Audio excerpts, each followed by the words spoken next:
Hello everyone. In this video, I will be replacing a cracked iPhone XS Max screen with one I found on Amazon. I will link to it in the description.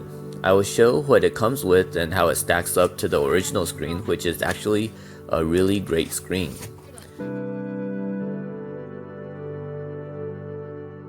The replacement screen comes in this white box. Inside, you actually get almost everything you need to complete the repair. It comes with instructions, a box of tools, and the screen replacement, a sheet of waterproofing adhesive, and a screen protector. Let's open up the tools and clear out some space. This is my girlfriend's phone. She trusted my skills enough to not back up her phone beforehand. It contains a lot of photos that she treasures, so yeah, no pressure. Anyways, the first thing to do is to remove the case and to turn the phone off. You can see the cracks on the screen underneath the screen protector. I chose to leave the screen protector on the screen so that the suction cup can have a smooth surface to adhere to. Comparing the two screens, physically they look the same. So the quality is at least good enough where the screen will fit inside the housing. I don't see any issues, so I think I shall proceed to opening the phone. Now there's two tools that you need that this kit does not come with, not counting the cloth bag I'm putting the phone on to keep it from sliding around. In addition to this box of tools, you also need a heat gun and a pair of scissors. First thing is to use a Torx screwdriver to unscrew the two Torx screws at the bottom.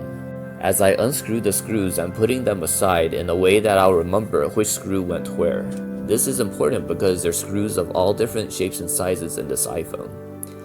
The box of tools came with 4 screwdrivers, though I'll only need to use 2 of them. Now I use the heat gun to heat up the edges of the screen where it's glued in place. It's good to have one of those thermometers here to keep track of how hot the screen gets. Getting the phone too hot might damage it, but getting it not hot enough won't loosen the adhesive enough. I guesstimate it's about right. Now I stick the suction cup on and try to separate the screen from the case. I'm able to pull it up just a little so that there is a small crack between the screen and the case. I use the plastic pick to keep the screen separated while I use a spudger to work my way around the edge of the phone. Once the bottom is loosened, I heat up one side of the phone and work my way around to it. Then the other side, finally the top of the phone. Be careful to only separate the screen slightly from the case, as there's cables running between the screen and the case. If those get damaged, then you might be looking at a repair cost that quickly surpasses just taking the phone to the Apple Store and getting the screen replaced there in the first place. Replacing the screen by going to the Apple Store costs $330. I paid $150 for this one.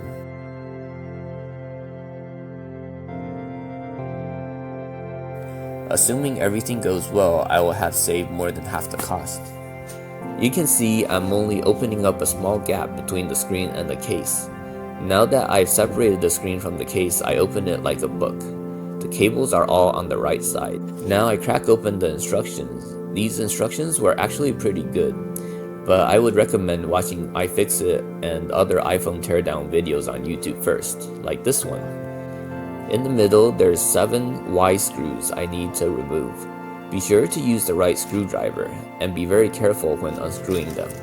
These screws strip really easily.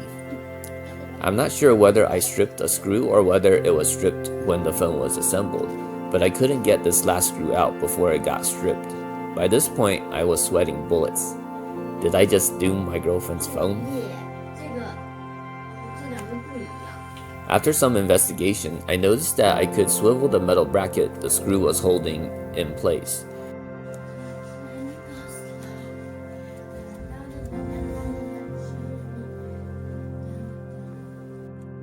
I removed the other metal screw that was held down by 3 of the screws I just removed, so that it's out of the way. Then I disconnect one of the 2 cables connecting to the screen that is under that bracket. Now I swivel the metal bracket that is still stuck the other way to expose the second cable connecting to the screen. I use a spudger to disconnect it. I should caution that this is sort of a desperate last resort. Normally you should disconnect the battery cable first, but that was blocked by the metal bracket that was still in place due to the stripped screw. So the whole time I'm performing this repair, the power was connected. I will agree with everyone. that this is a pretty dangerous way to repair the phone. It could have easily bricked the phone if I had accidentally shorted something. So far, it's already been pretty challenging and stressful. Now comes the most stressful part. The speaker and sensors are connected to a module on the screen. It's secured by 3 Y screws. Having learned from the previous strip screw, I'm extra careful in removing them.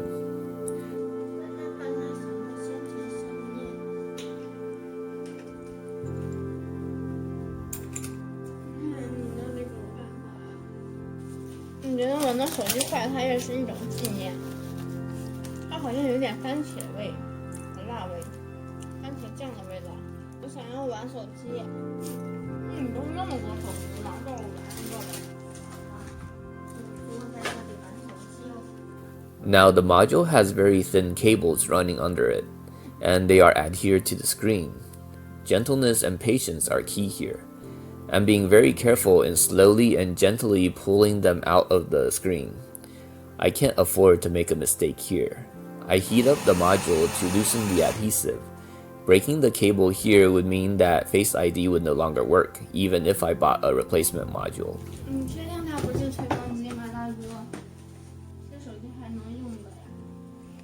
这手机以前是这样子的呀，我在上面拍的。Eventually, I'm able to dislodge the module. I can now detach the screen from the rest of the phone. Now I'm able to compare the original screen with the replacement I bought. They actually look nearly identical. I'm pretty happy at this point with the replacement screen. I make sure that there's nothing still on the original screen that I didn't move over to the replacement screen. The instructions say to attach the module containing the speaker and sensors next, but it would be better at this point to install the adhesive for me. You'll see why later. I followed the instructions and attached the module containing the speaker and sensors. Again, this has to be done very gently. The last thing I would want is to damage a sensor just as I'm past the halfway point.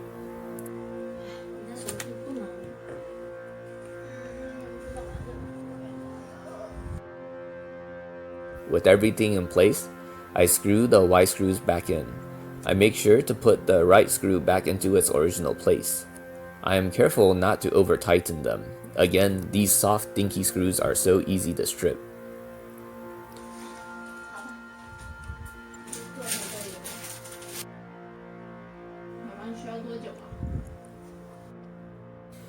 Now I move on to install the adhesive. Before installing it, I need to clean out the old adhesive. At this point, I noticed that with the cable to the speaker and sensors still attached to the case, I can't lay the adhesive down all the way. This is where I need scissors to cut the adhesive so that I can wrap it around the case. This ends up taking a lot more time than it should and could have been much easier if I had just done it before I attached the module to the screen. Now, it's not my first time opening up a phone to replace the screen, but this is my first time opening up an XS Max. I feel like it's fragile and a bit more tricky than most phones, but it's not extremely hard. There's more risks involved by replacing the screen myself. First, there's the potential I brick the phone or damage some other part of it. There's also the possibility that the screen doesn't work or is a much more inferior one to the original one. So while it is cheaper to just replace the screen, by doing it myself, there is some potential to end up paying way more in the end if I'm not careful. After putting the adhesive in place, I snap the 2 cables back onto the motherboard. I slide the metal bracket back in place and put the other metal bracket back on as well. I screw in all the Y screws. 你这是打开我电话了。超不要脸的，把我电话给拆了。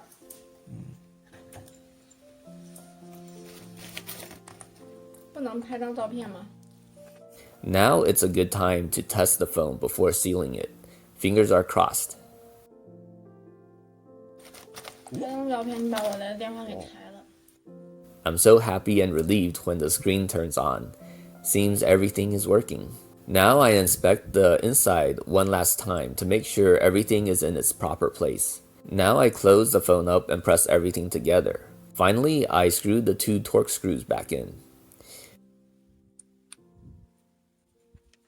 It was nice that the kit included a screen protector. I'll just put it on right now to hopefully prevent the screen from cracking again. For such a quick job, I think I did a pretty good job putting the screen protector on. The screen seems to be an OLED screen, which is good. However, there is a noticeably fatter chin on the bottom. I think the screen is not a flexible OLED screen, which leads to the bottom bezel being fatter. Thanks for watching this video. I hope it helps someone out there. Please like and subscribe.